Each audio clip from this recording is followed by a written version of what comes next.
अस्सलाम वालेकुम व्यूअर्स, दी सेहत चैनल में खुश आमदीद। आज का हमारा टॉपिक है विटामिन ई नुकसानात और फ़वाइद के साथ। मगर मज़ीद बताने से पहले अगर आपने हमारे चैनल को सब्सक्राइब नहीं किया है तो हमारे चैनल को सब्सक्राइब कर लें और बेल आइकन को लाजमी प्रेस कर दें ताकि आप हमारी आने वाली हर नई वीडियो सबसे पहले देख सकें। यूं तो हमारे जिस्म को सब विटामिन की ज़रूरत होती है, किसी एक विटामिन की कमी भी हमारे लिए नुकसान का बाइस बन सकती है। इसी तरह विटामिन ई भी एक बहुत अहम विटामिन है जिसे एंटीऑक्सीडेंट का नाम दिया गया है। ये खलियों को नुकसान पहुंचाने वाले प्रोसेस को सुस्त करता है। विटामिन ई की अच्छी बात यह है कि ये फैट में डिसॉल्व हो जाता है। ये हमारे रोजमर्रा के बहुत से खानों में पाया जाता है, जैसे सब्जियों के तेल, अनाज, गोश्त, मुर्गी के अंडे, फल और सब्जियां वगैरह। नाजरीन, आइए जानते हैं विटामिन ई का हमारे जिस्म में क्या रोल है, इसके क्या नुकसानात और फवाइद हैं, हमारे लिए ये कितना जरूरी और गैर जरूरी है। विटामिन ई की शदीद कमी एक जनियाती बीमारी एटेक्सिया का सबब बनती है। विटामिन ई का इस्तेमाल इस बीमारी के इलाज के लिए किया जाता है। रिसर्च से ये बात सामने आई है कि विटामिन ई हीमोडायलिसिस पर बच्चों और बड़ों में रेड ब्लड सेल्स की प्रोडक्शन को मुतासर करने वाली दवाई एरिथ्रोपोइटिन के रद्दे अमल को बेहतर बनाता है। इसके अलावा इसका इस्तेमाल पीरियड्स में होने वाले दर्द को कम करता है, इसलिए इसे पीरियड से 2 दिन पहले और ब्लीडिंग शुरू होने के 3 दिन बाद इस्तेमाल करें। ये न सिर्फ पेन को कम करता है बल्कि मेंस्ट्रुअल ब्लड लॉस को भी कम करता है। अगर इसे फिश ऑयल के साथ लिया जाए तो इससे पेन में ज्यादा रिलीफ मिलता है, इसलिए विटामिन ई को पीरियड्स पेन में फिश ऑयल के साथ इस्तेमाल करें। G6PD डेफिशिएंसी एक विरासती बीमारी है, इसमें विटामिन ई लेने से फायदा होता है। इसके अलावा इसकी अच्छी खूबी ये है कि अगर हम इसके कैप्सूल का इस्तेमाल जिल्द पर करते हैं तो इससे स्किन सोर्स खत्म हो जाते हैं। ऐसे अफराद जिनमें हंटिंगटन की इब्तदाई अलामात पाई जाएं वो विटामिन ई का इस्तेमाल करें तो इस बीमारी से बचा जा सकता है। ऐसी सूरत हाल में कुदरती विटामिन ई सबसे ज्यादा बेहतर रहते हैं, लेकिन इस बात को जहन में रखें कि ये विटामिन एडवांस डिजीज में मौसर साबित नहीं होते।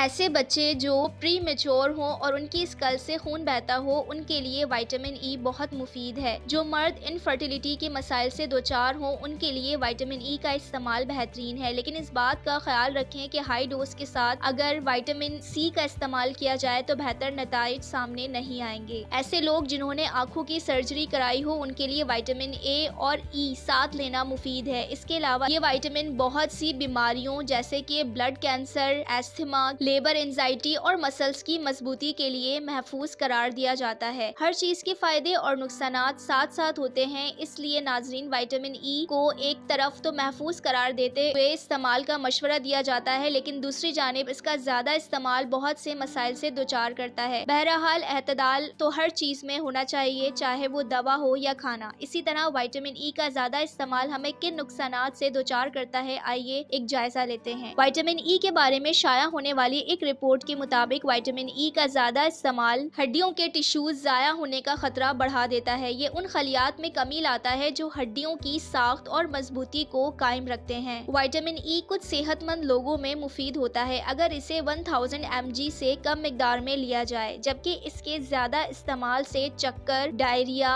पेट दर्द, कमजोरी, रैशेज और ब्लीडिंग जैसे मसाइल सामने आते हैं। व्यूअर्स, मुझे उम्मीद है कि आपको हमारी वीडियो पसंद आई होगी। इस वीडियो को अपने दोस्तों और फैमिली के साथ शेयर कर दीजिएगा। अल्लाह हाफिज।